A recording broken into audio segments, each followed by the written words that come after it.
Hello दोस्तों, मध्य प्रदेश में आप में से बहुत सारे लोगों ने एसआई बनने का ख्वाब देखा होगा। सोच रहे होंगे कि एसआई की वैकेंसी कब आएंगी, रिक्रूटमेंट आखिरकार कब होगी। तो यहां पर मैं आपको बता दूं कि कभी भी इसकी वैकेंसी का अनाउंसमेंट आपका हो सकता है। बहुत बड़ी संख्या में भर्ती आपके यहाँ बंपर भर्ती है। तो यहां पर आपको बता दें कि यहाँ एमपी एसआई बनने का अगर आपका सपना है तो ये जो जानकारी आज की वीडियो में देखी जा रही है ये आपके लिए बेहद महत्वपूर्ण साबित होने वाली है। आप लोग शुरुआत से लेकर के अंत तक इस वीडियो को जरूर देखें।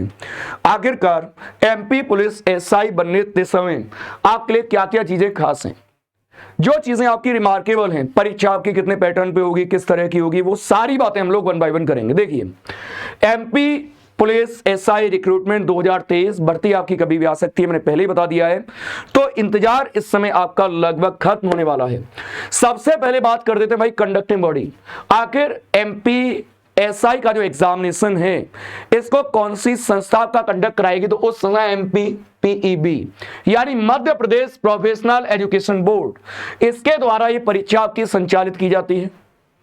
इसके द्वारा संचालित करने के बाद में फिर बात आती है एग्जाम में आपके लेवल कितने होते हैं। अगर आपका एमपी का एग्जाम होता है एसआई का तो उसमें कितने लेवल भाई, 3 आपके एग्जाम होंगे। एक होता है आपका रिटन, एक होता है आपका फिजिकल और उसके बाद में तीसरा है आपका इंटरव्यू यानी साक्षात्कार। तो ये 3 लेवल पर आपका एग्जाम कंडक्ट किया जाता है। और क्या खास है भैया, वो सारी की सारी बातें बता देते हैं। एग्जामिनेशन मोड कई बार दिमाग में रहता है कि भैया ये परीक्षा आपकी ऑफलाइन होगी या ऑनलाइन होगी। तो एमपी एसआई की जो परीक्षा है आपकी ऑनलाइन मोड पर होगी। कैसे मोड पर? ऑनलाइन मोड पर होने वाली है। और साथ ही एग्जाम ड्यूरेशन की बात कर देते हैं। बेसिकली आपको पता होगा, कई लोग यहाँ कंफ्यूज रहते हैं भैया एमपी एग्जाम में आपके कितने पेपर होते हैं। तो बेसिकली आपके 2 पेपर है, पेपर 1 और पेपर 2। जो पेपर 1 है ये आपका 2 घंटे का होता है और पेपर 2 3 घंटे का है। लेकिन ऐसा नहीं है कि हर किसी को आपके दोनों पेपर देने पड़ेंगे, नहीं। उसका कारण है भाई पेपर 1 और पेपर 2 क्या है, तो यहां पर मैं आपको बता दूं पेपर 1 उन विद्यार्थियों के लिए है जो कि कहीं ना कहीं किसी टेक्निकल फील्ड से आपके बिलोंग करते हैं और टेक्निकल वे में यानी कि टेक्निकल रूप से वो आपके सब इंस्पेक्टर के पद को लेना चाहते हैं। तो उनके लिए आपके साइंस में मैथ्स, फिजिक्स और केमिस्ट्री से क्वेश्चंस आते हैं। 100 नंबर का पेपर होता है, 2 घंटे की आपको अवधि मिलती है। और वहीं नॉन टेक्निकल वालों में आपके 3 घंटे का पेपर होगा, इसमें आपके 200 नंबर का पेपर होगा टोटल। अब बात कर लेते हैं इसमें थोड़ी डिटेल में। देखिए, अगर हम बात करते हैं पेपर 1 के बारे में, जैसा कि मैंने आपको बताया पेपर 1 जो आपका होना है ये केवल उन उम्मीदवारों के लिए है जो तकनीकी विभाग में सब इंस्पेक्टर के पद के लिए आवेदन कर रहे हैं। ये बात अभी थोड़ी देर पहले भी मैंने आपको बताई थी, फिर एक बार बता दी है। और रही बात पेपर 2, पेपर 2 आपके दोनों पदों के लिए समान रहता है। यानी कि अगर आपको टेक्निकल सब इंस्पेक्टर बनना है तो वहां पर आपको पेपर 1 देना होगा, जिसमें कि आपके साइंस के सब्जेक्ट आते हैं। और पेपर 2 के लिए आपको क्या करना है भैया, आपके यहां पर दोनों प्रकार के जो पद हैं, चाहे टेक्निकल हो चाहे नॉन टेक्निकल हो, ये पेपर दोनों आपको दोनों को ही देना होगा। यानी जिन्हें टेक्निकल बनना है उनको भी ये पेपर देना होगा साथ में। तो पेपर 2 दोनों प्रकार के पद के लिए समान रहेगा। अब बात कर लेते हैं भैया यहां पर टेक्निकल वालों में। देखिए, टेक्निकल जो साइंस के सब्जेक्ट होंगे उसमें कौन कौन से आएंगे, एक तो आएगा आपका मैथ, एक आएगी केमिस्ट्री, एक आएगी आपकी फिजिक्स।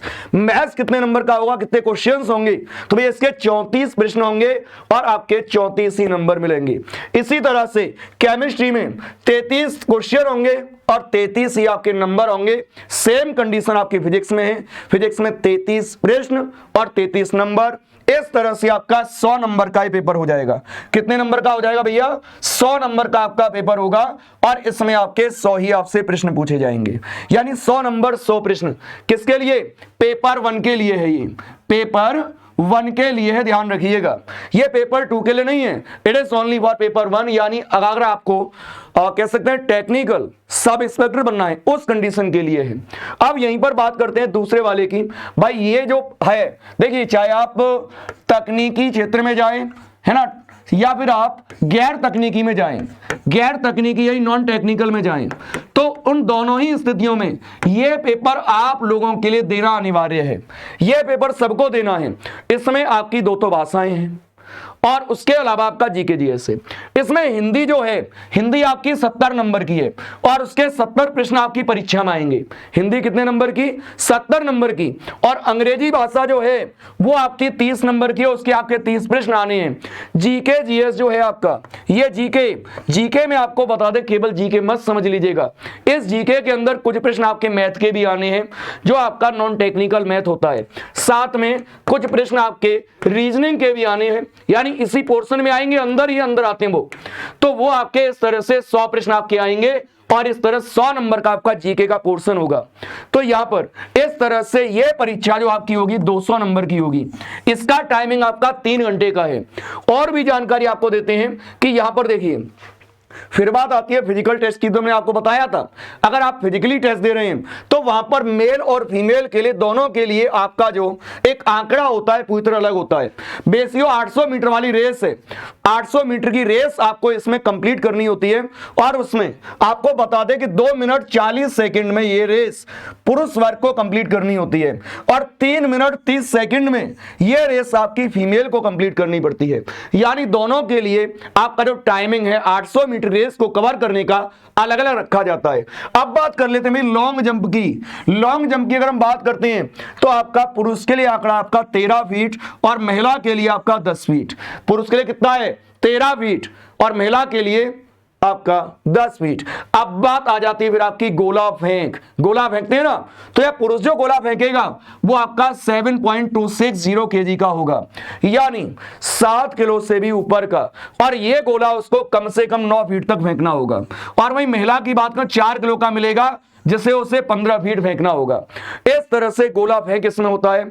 और जानकारी अगर इसमें बात है तो इसमें अगर लैंग्वेज की बात करें तो जैसा कि हम आपको बताते हैं कि आपके यहाँ हिंदी और इंग्लिश 2 लैंग्वेजेस में आने वाली हैं। हिंदी के आपको 70 प्रश्न मिलते हैं, इंग्लिश के आपको 30 प्रश्न मिलते हैं, यानी 100 नंबर का आपका लैंग्वेज का पोर्शन होता है। क्लियर? जितने आपके नंबर हैं उतने ही आपके प्रश्न भी हैं। और इसमें क्या खास है, तो भैया देखिए, अगर आपको इसके बारे में और भी ऑथेंटिक और अच्छी तरह से जानकारी प्राप्त करनी है तो आप इसकी ऑफिशियल वेबसाइट को विजिट कर सकते हैं। और वो ऑफिशियल वेबसाइट है आपकी peb.mp.gov.in।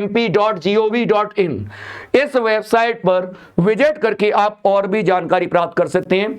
बाकी इसके रिगार्डिंग आपकी जो भी सूचना आती है आप बिल्कुल निराश ना हो। एग्जाम आपका कभी भी हो सकता है, बहुत जल्द आपका होने वाला है। बिल्कुल तैयार रहिएगा, स्टडी में एंगेज रहिएगा।